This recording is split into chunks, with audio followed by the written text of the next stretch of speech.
Yes, sir! Tanggal. Tingnan natin yung may sira. Fuck! Okay.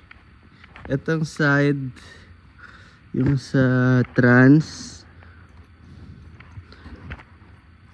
naman sira. Lalagyan ko anti-seize yata itong wheel side, yung lalagyan ng anti-seize. Oh shit! Fuck. Blood, sweat. Pero hindi tayo naiyak. Never ever.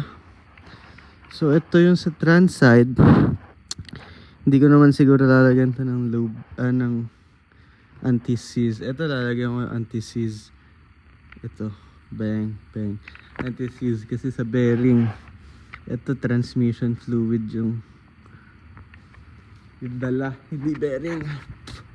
So gagawin ko ngayon, driver side axle. Pagkatapos ng driver side axle,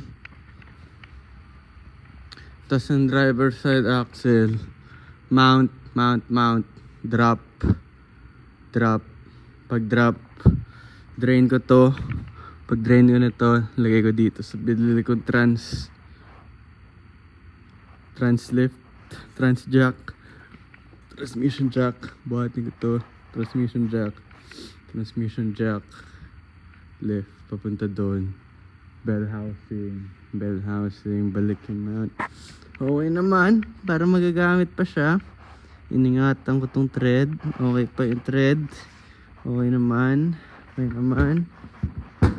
Ito, walang leak. Dito yata siya nagli-leak. Wala naman leak. Malinis yung boot. Malinis. So, oras na. Ito naman, try ko tanggalin. Lagyan anti-seize rin to. Bearing, malinis.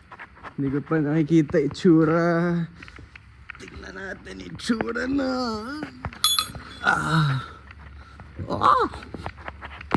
Okay yung seal. Pag mas maganda tong seal na to, na nakawin, oh may dugo, who cares. Baka nakawin ko tong seal na to kung mas maganda siya sa binili kong trans. Bell housing, tatlo. Driver side axle. Yun na lang. Driver side axle. Fuck. Okay, BRB.